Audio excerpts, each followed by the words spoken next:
ranking the upcoming Sony Spider-Man movies in terms of hype.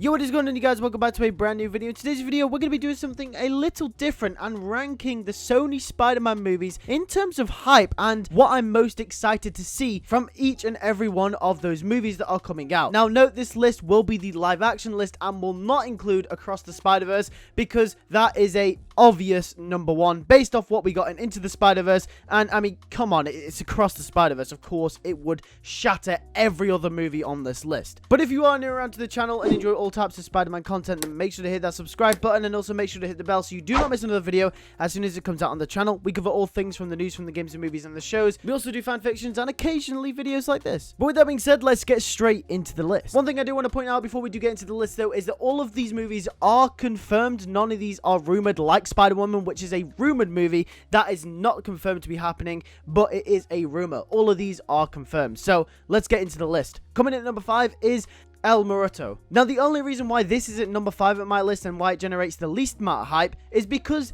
there is not a lot to go off from the comic books when it comes to this character. If you told me there was a movie about Venom or Kraven or anyone else, then you go, okay, well, I already know what kind of character they are. I already know what kind of stories they could tell. I can see the potential behind this character. But for El Muerto, the potential is in a different vein because this character doesn't have the depth of stories like Venom or anyone else from the Rogues Gallery of Spider-Man. However, I think the hype for this film comes from the fact that they can pretty much do anything with this character.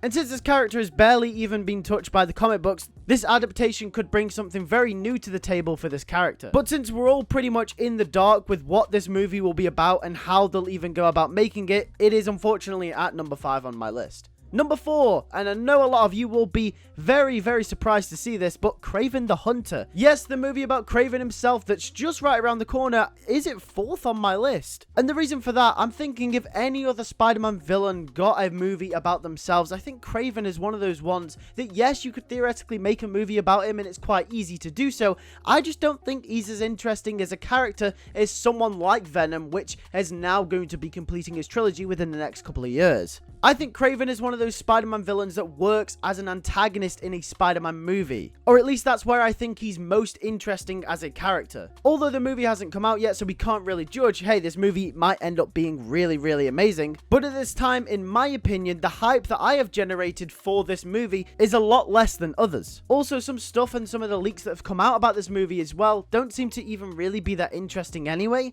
But until we get a trailer, it's at 4th on my list. Now, coming in at number 3 is Silk. Now, Silk isn't actually a movie, but rather a live-action TV series. But I decided to throw this on my list anyway. And that's only because I am really, really hyped to see what they do with this character. Yes, Silk is one of the newer characters in the Spider-Man mythos, but her origin and everything about her, I find really interesting. I'm also hyped to see what they do with another spider-based character in live action that isn't Peter Parker. Bear in mind, we haven't had a live action Spider-Person on screen that hasn't been Peter Parker thus far, which I am incredibly excited about. Coming in at number 2 is Venom 3. Now, there's a whole reason why Venom 3 is at number 2 on my list. Obviously, Venom 3 has a very big disadvantage over all of the other movies, only because it's the 3rd in the franchise. We already know what Venom's about. We've already seen Venom in action twice before. But Venom 3, yeah, I'm a little bit hyped for it, only because it's the 3rd one in the trilogy, and it is very much going to be setting up some sort of interaction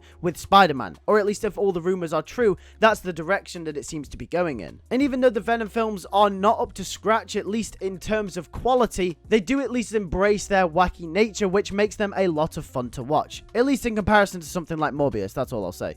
But for obvious reasons, Venom 3 is very much up there on my list. And coming in at number 1 is Madam Web. There is so many reasons why I'm hyped for this movie, and I could talk all day about why I can't wait for this movie. First of all, Madam Web looks like it's going to involve the multiverse and time travel. Second of all, if the plot leaks are true, it's going to be about a villain time traveling from the future to come back to the past to kill Peter Parker's mother so Spider-Man never existed. And then it is Madam Web's mission to assemble a team of female web warriors to then take down this mystery antagonist. That plot sounds so cool, and I cannot wait to see this movie in action. Now, once again, that is a leak and that is a rumor, so that may not even be true, but if it has any ounce of truth to it, that sounds absolutely awesome, and I would really love to see that movie. Also, we're finally getting Madam Web in live action played by Dakota Johnson. We also may see loads more Spider people appearing in the movie as well, if the plot leaks are to be true.